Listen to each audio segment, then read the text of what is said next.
हरे कृष्णा। सूत जी कहते हैं, जो लोग इस भगवत प्राप्ति की कथा को सुनेंगे और कहेंगे उन्हें भगवान मिल जाएंगे और उनके दुखों का सदा के लिए अंत हो जाएगा। हरे कृष्णा सभी भक्तों को राधे राधे। तो श्रीमद् भागवत का जो महात्म्य है उसका आज तृतीय अध्याय पढ़ रही हूँ। अब लास्ट एक बचेगा, चौथा अध्याय। तो श्रीमद् भागवत स्टार्ट करने से पहले भगवान नाम ले लूँ। श्री कृष्ण गोविंद हरे मुरारे, हे नाथ नारायण वासुदेव। श्री कृष्ण गोविंद हरे मुरारे, हे नाथ नारायण वासुदेव। हे नाथ नारायण वासुदेव, हे नाथ नारायण वासुदेव। हरे कृष्णा कृष्णा कृष्णा हरे हरे, हरे राम राम राम हरे हरे। हरे कृष्णा कृष्णा कृष्णा हरे हरे, हरे राम राम राम हरे हरे। बोलिए श्रीमद् भागवत भगवान की जय। श्री राधा कृष्णा व्यामोदर के धीश की जय। सद्गुरुदेव भगवान की जय। जय श्री राधे भगवान वेद व्यास सुखदेव जी महाराज की जय। जय जय श्री राधे श्याम। हे कृष्ण करुणा सिंधु दीन बंधु जगतपते, गोपेश गोपिका कांत राधा कांत नमस्तुते। श्रीमद् भागवत की परंपरा और उसका महात्म्य। भागवत श्रवण से श्रोताओं को भगवत धाम की प्राप्ति। सूत जी कहते हैं, उद्धव जी ने वहाँ एकत्र हुए सब लोगों को श्री कृष्ण कीर्तन में लगा देखकर सभी का सत्कार किया और राजा परीक्षित को हृदय से लगाकर कहा। उद्धव जी ने कहा, राजन तुम धन्य हो, एकमात्र श्री कृष्ण की भक्ति से ही पूर्ण हो, क्योंकि श्री कृष्ण संकीर्तन के महोत्सव में तुम्हारा हृदय इस प्रकार निमग्न हो रहा है। बड़े सौभाग्य की बात है कि श्री कृष्ण की पत्नियों के प्रति तुम्हारी भक्ति और ब्रजनाभ पर तुम्हारा प्रेम है। तात तुम जो कुछ कर रहे हो सब तुम्हारे अनुरूप ही है, क्यों न हो। श्री कृष्ण ने ही तुम्हें शरीर और वैभव प्रदान किया है, अतः तुम्हारा उनके प्रपौत्र पर प्रेम होना स्वाभाविक ही है। इसमें तनिक भी संदेह नहीं कि समस्त द्वारकावासियों में ये लोग सबसे बढ़कर धन्य हैं, जिन्हें ब्रज में निवास कराने के लिए भगवान श्री कृष्ण ने अर्जुन को आज्ञा की थी। श्री कृष्ण का मन रूपी चंद्रमा राधा के मुख की प्रभा रूप चांदनी से युक्त हो उनकी लीला भूमि वृंदावन को अपनी किरणों से सुशोभित करता हुआ यहाँ सदा प्रकाशमान रहता है। श्री कृष्ण चंद्र नित्य परिपूर्ण है। प्राकृत चंद्रमा की भांति उनमें वृद्धि और क्षय रूप विकार नहीं होते। उनकी जो 16 कलाएं हैं उनसे सहस्त्रों चिन्मय किरणें निकलती रहती हैं, इससे उनके सहस्त्रों भेद हो जाते हैं। इन सभी कलाओं से युक्त नित्य परिपूर्ण श्री कृष्ण इस ब्रज भूमि में सदा ही विद्यमान रहते हैं। इस भूमि में और उनके स्वरूप में कुछ अंतर नहीं है। राजेंद्र परीक्षित, इस प्रकार विचार करने पर सभी ब्रजवासी भगवान के अंग में स्थित हैं। शरणागतों का भय दूर करने वाले जो ये वज्र है, इनका स्थान श्री कृष्ण के दाहिने चरण में है। इस अवतार में भगवान श्री कृष्ण ने इन सबको अपनी योग माया से अभिभूत कर लिया है। उसी के प्रभाव से ये अपने स्वरूप को भूल गए हैं और इसी कारण सदा दुखी रहते हैं। यह बात निस्संदेह ऐसी ही है। श्री कृष्ण का प्रकाश प्राप्त हुए बिना किसी को भी अपने स्वरूप का बोध नहीं हो सकता। जीवों के अंतःकरण में जो श्री कृष्ण तत्व का प्रकाश है उस पर सदा माया का पर्दा पड़ा रहता है। 28वें द्वापर के अंत में जब भगवान श्री कृष्ण स्वयं ही सामने प्रकट होकर अपनी माया का पर्दा उठा लेते हैं, उस समय जीवों को उनका प्रकाश प्राप्त होता है। किंतु अब वह समय तो बीत गया, इसलिए उनके प्रकाश की प्राप्ति के लिए अब दूसरा उपाय बतलाया जा रहा है। सुनो, 28वें द्वापर के अतिरिक्त समय में यदि कोई श्री कृष्ण तत्व का प्रकाश पाना चाहे तो उसे वह श्रीमद्भागवत से ही प्राप्त हो सकता है।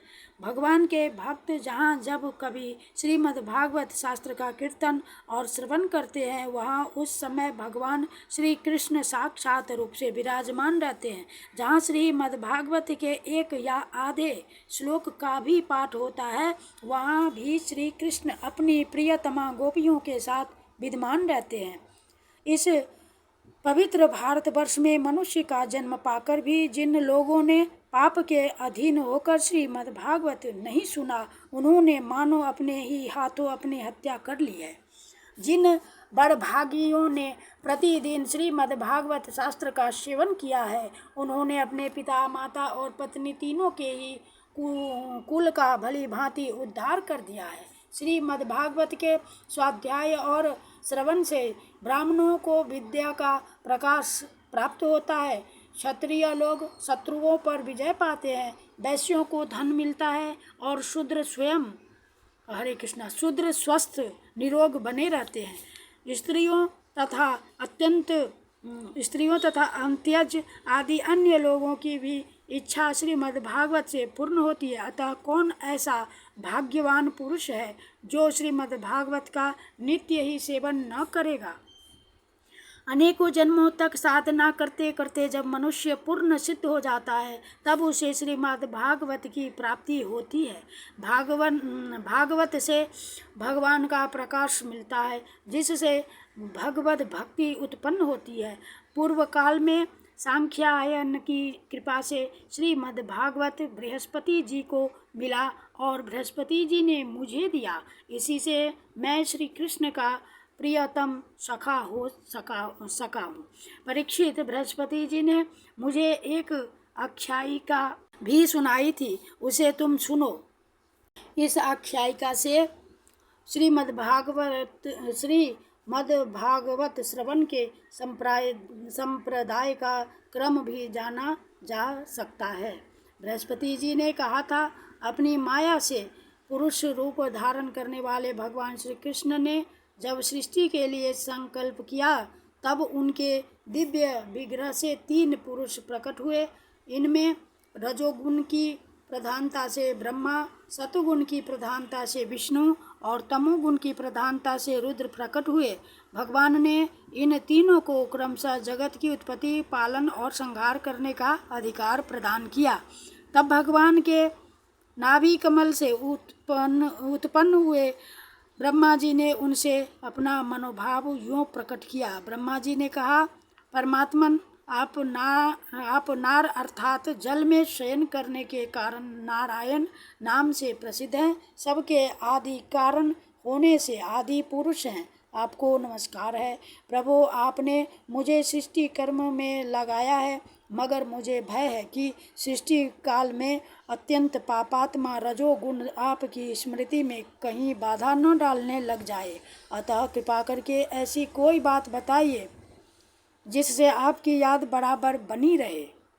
बृहस्पति जी कहते हैं, जब ब्रह्मा जी ने ऐसी प्रार्थना की तब पूर्व काल में भगवान ने उन्हें श्रीमद्भागवत का उपदेश देकर कहा, ब्राह्मण, तुम अपने मनोरथ की सिद्धि के लिए सदा ही इसका सेवन करते रहो। ब्रह्मा जी श्रीमद्भागवत का उपदेश पाकर बड़े प्रसन्न हुए और उन्होंने श्री कृष्ण की नित्य प्राप्ति के लिए तथा 7 आवरणों का भंग करने के लिए श्रीमद्भागवत का सप्ताह पारायण किया। सप्ताह यज्ञ की विधि से 7 दिनों तक श्रीमद्भागवत का सेवन करने से ब्रह्मा जी के सभी मनोरथ पूर्ण हो गए। इससे वे सदा भगवत स्मरण पूर्वक सृष्टि का विस्तार करते और बारंबार सप्ताह यज्ञ का अनुष्ठान करते रहते हैं। ब्रह्मा जी की ही भांति विष्णु ने भी अपने अभीष्ट अर्थ की सिद्धि के लिए उन परम पुरुष परमात्मा से प्रार्थना की, क्योंकि उन पुरुषोत्तम ने विष्णु को भी प्रजापालन रूप कर्म में नियुक्त किया था। विष्णु ने कहा, देव, मैं आपकी आज्ञा के अनुसार कर्म और ज्ञान के उद्देश्य से प्रवृत्ति और निवृत्ति के द्वारा यथोचित रूप से प्रजाओं का पालन करूँगा। काल क्रम से जब जब धर्म की हानि होगी तब तब अनेकों अवतार धारण कर पुनः धर्म की स्थापना करूँगा। जो भोगों की इच्छा रखने वाले हैं उन्हें अवश्य ही उनके किए हुए यज्ञादि कर्मों का फल अर्पण करूँगा, तथा जो संसार बंधन से मुक्त होना चाहते हैं, विरक्त हैं, उन्हें उनके इच्छानुसार 5 प्रकार की मुक्ति भी देता रहूँगा। परंतु जो लोग मोक्ष भी नहीं चाहते उनका पालन मैं कैसे करूँगा, यह बात समझ में नहीं आती। इसके अतिरिक्त मैं अपनी तथा लक्ष्मी जी की भी रक्षा कैसे कर सकूँगा, इसका उपाय भी बतलाइए। विष्णु जी की यह प्रार्थना सुनकर आदि पुरुष श्री कृष्ण ने उन्हें भी श्रीमद्भागवत का उपदेश किया और कहा, तुम अपने मनोरथ की सिद्धि के लिए इस श्रीमद्भागवत शास्त्र का सदा पाठ किया करो। उस उपदेश से विष्णु भगवान का चित्त प्रसन्न हो गया और वे लक्ष्मी जी के साथ प्रत्येक मास में श्रीमद्भागवत का चिंतन करने लगे। इससे वे परमार्थ का पालन और यथार्थ रूप से संसार की रक्षा करने में समर्थ हुए। जब भगवान विष्णु स्वयं वक्ता होते हैं और लक्ष्मी जी प्रेम से श्रवण करती है, उस समय प्रत्येक बार भागवत कथा का श्रवण 1 मास में ही समाप्त होती है। किंतु जब लक्ष्मी जी स्वयं वक्ता होती है और विष्णु श्रोता बनकर सुनते हैं, तब भागवत कथा का रसास्वादन 2 मास तक होता रहता है। उस समय कथा बड़ी सुंदर, बहुत ही रुचिकर होती है। इसका कारण यह है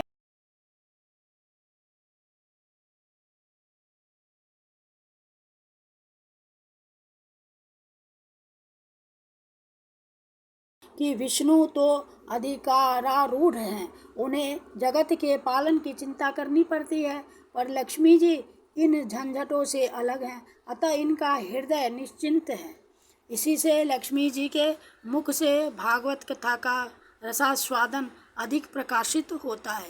इसके पश्चात रुद्र ने भी, जिन्हें भगवान ने पहले संहार कार्य में लगाया था, अपनी सामर्थ्य की वृद्धि के लिए उन परम पुरुष भगवान श्री कृष्ण से प्रार्थना की।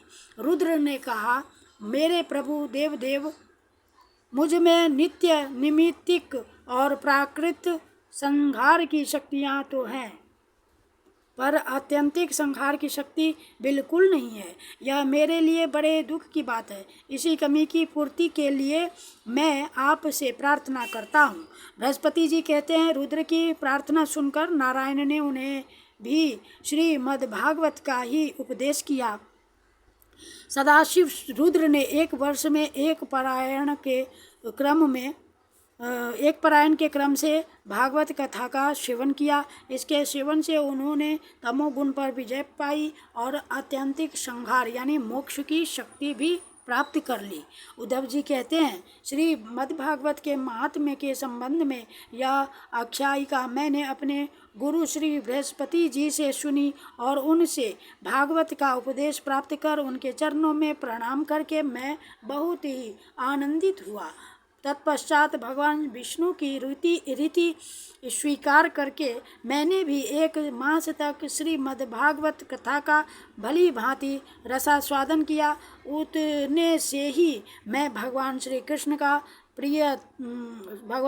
कृष्ण का प्रियतम सखा हो गया। इसके पश्चात भगवान ने मुझे ब्रज में अपनी प्रियतमा गोपियों की सेवा में नियुक्त किया। यद्यपि भगवान अपने लीला परिकरों के साथ नित्य विहार करते रहते हैं, इसलिए गोपियों का श्री कृष्ण से कभी भी वियोग नहीं होता। तथापि जो भ्रम से विरह वेदना का अनुभव कर रही थी, उन गोपियों के प्रति भगवान ने मेरे मुख से भागवत का संदेश कहलाया। उस संदेश को अपनी बुद्धि के अनुसार ग्रहण कर गोपियाँ तुरंत ही विरह वेदना से मुक्त हो गई। मैं भागवत के इस रहस्य को तो नहीं समझ सका, किंतु मैंने उसका चमत्कार प्रत्यक्ष देखा। इसके बहुत समय के बाद जब ब्रह्मादि देवता आकर भगवान से अपने परम धाम में पधारने की प्रार्थना करके चले गए, उस समय पीपल के वृक्ष की जड़ के पास अपने सामने खड़े हुए मुझे भगवान ने श्रीमद् भागवत विषयक उस रहस्य का स्वयं ही उपदेश किया और मेरी बुद्धि में उसका दृढ़ निश्चय करा दिया। उसी के प्रभाव से मैं बद्रिकाश्रम में रहकर भी यहाँ ब्रज की लताओं और बेलों में निवास करता हूँ। उसी के बल से यहाँ नारद कुंड पर सदा स्वेच्छानुसार विराजमान रहता हूँ। भगवान के भक्तों की श्रीमद्भागवत के सेवन से श्री कृष्ण तत्व का प्रकाश प्राप्त हो सकता है।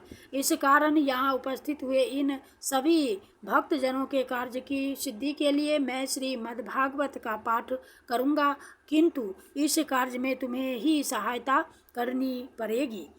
सूत जी कहते हैं, यह सुनकर राजा परीक्षित उद्धव जी को प्रणाम करके उनसे बोले। परीक्षित ने कहा, हरिदास उद्धव जी, आप निश्चिंत होकर श्रीमद् भागवत कथा का कीर्तन करें। इस कार्य में मुझे जिस प्रकार की सहायता करनी आवश्यक हो उसके लिए आज्ञा दें।